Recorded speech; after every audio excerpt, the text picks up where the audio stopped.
Hello everyone, কেমন আছো তোমরা সবাই? আশা করছি তোমরা সবাই খুব ভালো আছো। আজও আমি চলে এসেছি আরেকটা নতুন ভিডিও নিয়ে আমার নতুন চ্যানেলে।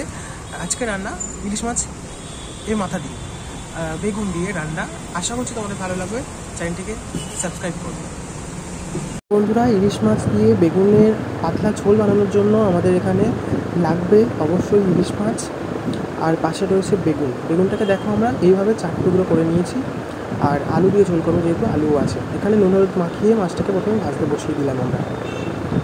আমার চ্যানেলটিকে নতুন হলে সাবস্ক্রাইব করো প্লিজ।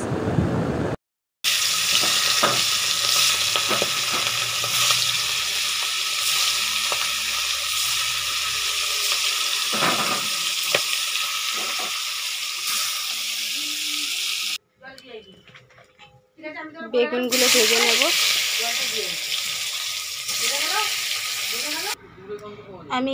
ওদিকে আমি মাছ আর বেগুন দুটোই ভালোভাবে ভেজে নিয়েছি। এখানে একটা পেস্ট করে নিয়েছি, লঙ্কা গুঁড়ো, হলুদ গুঁড়ো, জিরে গুঁড়ো, ধনে গুঁড়ো জল দিয়ে মিশিয়ে। এখানে কড়াই আমি ফোড়ন দিয়ে দিয়েছি শুকনো লঙ্কা, তেজপাতা আর কালো জিরে। আর ওই জলটা দিয়ে মশলাটা দিয়ে ভালো করে কষতে হবে। হ্যাঁ বন্ধুরা, এই মশলাটা দিয়ে ভালো করে কষে যখন দেখবো আমরা তেলটা বেরিয়ে আসছে, তখনই দিয়ে দেবো আমরা এর মধ্যে 4টে কাঁচা লঙ্কা।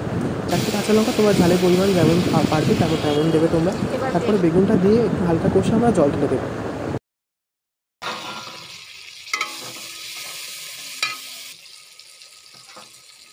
দেখতেই পাচ্ছ আমার বেগুনটাকে ভালোভাবে ভেজে নিয়েছি। এবারে দিয়ে দিলাম যতটা পরিমাণ তোমরা ঝোল চাইবে সেই অনুযায়ী জল।